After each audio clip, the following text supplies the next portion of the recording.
Hi friends, welcome to vrcreations. Capsicum rice తయారు చేయటం.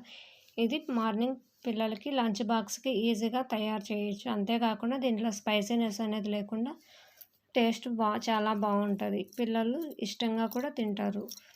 మా వీడియోస్ కనుక ఫస్ట్ టైం చూస్తున్నట్లయితే ఛానల్ని సబ్స్క్రైబ్ చేసుకోండి. ఇప్పుడు తయారు చేయ విధానం. ఇక్కడ 2 క్యాప్సికమ్ తీసుకొని చిన్న చిన్న ముక్కలుగా కట్ చేసుకోవాలి.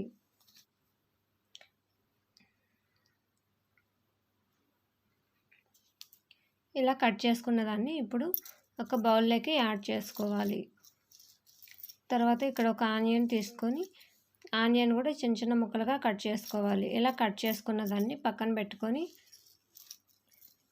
ఇప్పుడు స్టవ్ మీద ఒక ప్యాన్ పెట్టుకోవాలి. ఆ ప్యాన్లోకి 2 టేబుల్ స్పూన్ల ఆయిల్ యాడ్ చేసుకొని ఆయిల్ వేడైన తర్వాత చెక్క, లవంగం, ఇలాచి, బిర్యానీ ఆకు, అలాగే 5 నుంచి 6 జీడిపప్పులు యాడ్ చేసి కొద్దిగా ఫ్రై చేసుకోవాలి. ఇలా ఫ్రై చేసిన దాంట్లోకి ఆనియన్స్ వేసుకొని బాగా కలిసేటట్టు కలుపుకోవాలి. అలాగే 1/2 టీ స్పూన్ అల్లం వెల్లుల్లి పేస్ట్, కట్ చేసుకున్నటువంటి క్యాప్సికమ్ కూడా వేసుకొని మరొకసారి మొత్తం కలిసేటట్టు కలుపుకోవాలి. ఇలా కలుపుకున్న దాంట్లోకి ఇప్పుడు 1/2 టేబుల్ స్పూన్ సాల్ట్ వేసుకొని మరొకసారి గరిటెతో కలుపుకున్నాక మూత పెట్టి 2 నిమిషాలు మీడియం ఫ్లేమ్ మీద ఫ్రై చేసుకోండి. 2 నిమిషాల తర్వాత మనకి క్యాప్సికమ్ అనేది కొద్దిగా మెత్తబడుతుంది. ఇలా క్యాప్సికమ్ ఫ్రై అయిన తర్వాత మనం ముందుగా ఉడికించి చల్లార్చి పెట్టుకున్నటువంటి రైస్ని యాడ్ చేసుకోవాలి. రైస్ యాడ్ చేసుకున్నాక మంటని హై ఫ్లేమ్ మీద పెట్టి క్యాప్సికమ్ మసాలా అంతా కలిసేటట్టు హై ఫ్లేమ్ మీద టాస్ చేసుకోవాలి.